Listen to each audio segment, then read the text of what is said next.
Hello दोस्तों, welcome back to Satyam Monitor. तो दोस्तों, आज हम लोग सौर मंडल के टॉप 30 क्वेश्चन देखेंगे। ये आपके दोस्तों ऑल कॉम्पिटिटिव एग्जाम में पूछे जाते हैं। फिर आपका एसएससी हो, यूपीएससी हो, पैट हो या टेट हो या आपका पुलिस का हो, कोई भी एग्ज़ाम हो, इन सब में आपके एग्ज़ाम में क्वेश्चन पूछे जाते हैं। तो वीडियो में आगे बढ़ने से पहले आप चैनल को वीडियो को लाइक और चैनल को सब्सक्राइब जरूर कर दीजिए। और जिस भी क्वेश्चन का आपको आंसर पता है तो कमेंट बॉक्स में जरूर टाइप कीजिए। फर्स्ट क्वेश्चन है आपका कि निम्नलिखित में से कौन सूर्य का ग्रह नहीं है। इनमें से कौन है जो आप सूर्य का ग्रह नहीं है। तो आप सबको पता होगा कि चंद्रमा सूर्य का ग्रह नहीं है, तो ऑप्शन बी आपका करेक्ट आंसर होगा। आपका अगला प्रश्न है निम्नलिखित में से किस आकाशीय पिंड को परिक्रमण और परिभ्रमण दोनों गति में बराबर समय लगता है। तो इनमें से कौन सा एक आपका आकाशीय पिंड है जिसको खुद के अक्ष पर और सूर्य का चक्कर लगाने में, यानी परिक्रमण दोस्तों सूर्य का चक्कर और परिभ्रमण मतलब होता है खुद के अक्ष पर घूमने में बराबर समय लगता है। तो आपका सही उत्तर है ऑप्शन डी, चंद्रमा। आपका अगला प्रश्न है बृहस्पति ग्रह पर लाल धब्बे किस संकेत के सूचक हैं। तो बृहस्पति पर जो लाल धब्बे हैं वो किसके सूचक हैं। अगर आपको दोस्तों इसका आंसर पता है तो कमेंट बॉक्स में ज़रूर टाइप कीजिएगा, क्योंकि कमेंट बॉक्स में आंसर टाइप करने से आपको अपनी स्ट्रेंथ खुद की पता चलेगी। इसलिए आप लोग कमेंट बॉक्स में ज़रूर आंसर टाइप किया कीजिए। तो आपका सही उत्तर जो इसमें होगा वो होगा अशांत बादल। ऑप्शन बी आपका राइट आंसर होगा। अगला आपका प्रश्न है कि सुमेकर लेवी 9 धूमकेतु किस ग्रह से टकराया था। तो सुमेकर लेवी 9 जिस ग्रह से टकराया था दोस्तों तो वो था बृहस्पति। तो ऑप्शन बी आपका सही उत्तर होगा। ये इम्पॉर्टेंट क्वेश्चन है दोस्तों, बहुत ही ज़्यादा। आपका अगला प्रश्न है कि पृथ्वी एवं चंद्रमा के बीच स्थित अंतरिक्ष को किस नाम से जाना जाता है। तो दोस्तों, पृथ्वी और चंद्रमा के बीच जो अंतरिक्ष स्थित है उसे सिस लूनर बोला जाता है। तो ऑप्शन बी आपका करेक्ट आंसर होगा। अगला प्रश्न है आपका कि संयुक्त राज्य अमेरिका ने किस ग्रह की खोज के लिए गैलीलियो नामक अंतरिक्ष यान भेजा था। तो गैलीलियो नामक अंतरिक्ष यान जो भेजा था वो भेजा था बृहस्पति के लिए। तो ऑप्शन सी आपका करेक्ट आंसर होगा। अगला प्रश्न है आपका कि पृथ्वी से दिखने वाली चंद्रमा की सतह उसकी कुल सतह का कितना प्रतिशत है। तो पृथ्वी से जो सतह दिखती है चंद्रमा की वो कितना प्रतिशत है, तो वो 59। तो ऑप्शन सी आपका करेक्ट आंसर होगा।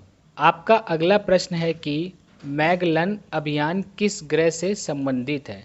तो मैगलन अभियान जो जिस ग्रह से संबंधित है वो है आपका बृहस्पति। तो ऑप्शन बी आपका सही उत्तर होगा। दोस्तों, कमेंट करके आंसर जरूर टाइप किया कीजिए। जिस भी क्वेश्चन का आपको आंसर पता हो मेरे बताने से पहले आप उसका आंसर कमेंट कर दिया करिए। अगला प्रश्न है कि कौन सा खगोलीय पिंड रात की रानी कहलाता है। तो इनमें से कौन सा एक खगोलीय पिंड है जो रात की रानी कहलाता है। तो आपका सही उत्तर है चंद्रमा। ऑप्शन डी आपका सही उत्तर। अगला प्रश्न है आपका कि सूर्य के गिर्द परिक्रमा में निम्न में से कौन से ग्रह अधिकतम समय लेता है। तो सूर्य के गिर्द परिक्रमा करने में इनमें से कौन सा ग्रह है जो सबसे ज़्यादा समय लेता है। तो जो सबसे ज़्यादा समय लेता है वो है आपका बृहस्पति। ऑप्शन सी आपका सही उत्तर हो। अगला प्रश्न है कि यम अथवा कुबेर, जिसको हम लोग प्लूटो बोलते हैं, की खोज सन 1930 में निम्न में से किस खगोलज द्वारा की गई थी। तो इनमें से किस वैज्ञानिक ने उसकी खोज की थी। तो जिस वैज्ञानिक ने इसकी खोज की थी वो थे क्लाइड टैमबैक। तो आपका सही उत्तर होगा ऑप्शन डी, क्लाइड टैमबैक। अगला प्रश्न है आपका कि सौर मंडल का सबसे बड़ा उपग्रह निम्नलिखित में से कौन सा है। तो सौर मंडल का जो सबसे बड़ा उपग्रह है इनमें से वो है आपका गैनीमीड। ऑप्शन ए आपका सही उत्तर होगा। अगला प्रश्न है आपका कि सौर मंडल का 72वां ग्रह कौन है। इनमें से सौर मंडल का जो 72वां ग्रह है वो है आपका नेपच्यून। ऑप्शन बी आपका सही उत्तर होगा। अगला प्रश्न है आपका कि निम्नलिखित ग्रहों में से किसके चारों ओर वलय है? तो इनमें से कौन सा ग्रह है जिसके चारों ओर वलय है?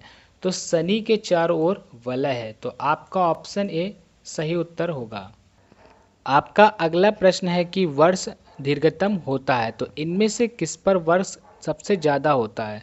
तो होता है दोस्तों नेपच्यून पर।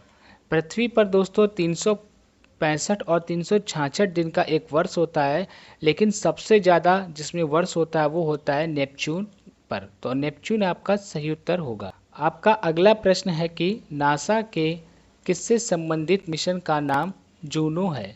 तो नासा के संबंधित जो मिशन है जिसका नाम जूनो है वो है आपका बृहस्पति। तो ऑप्शन बी आपका सही उत्तर होगा। आपका अगला प्रश्न है कि निम्नलिखित में से कौन सा ग्रह सूर्य और पृथ्वी दोनों से सर्वाधिक दूरी पर स्थित है? तो सूर्य और पृथ्वी से जो दोनों से सर्वाधिक दूरी पर स्थित है, तो आपका जो सही उत्तर होगा वो होगा नेपच्यून। तो ऑप्शन बी आपका सही उत्तर होगा। आपका अगला प्रश्न है कि सौर मंडल के बड़े उपग्रहों में से एक टाइटन निम्न में से किसका उपग्रह है?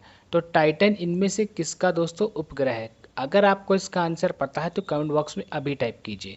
तो ऑप्शन सी शनि का। तो शनि आपका राइट आंसर होगा। आपका अगला प्रश्न है कि सौर मंडल का सबसे छोटा ग्रह कौन है?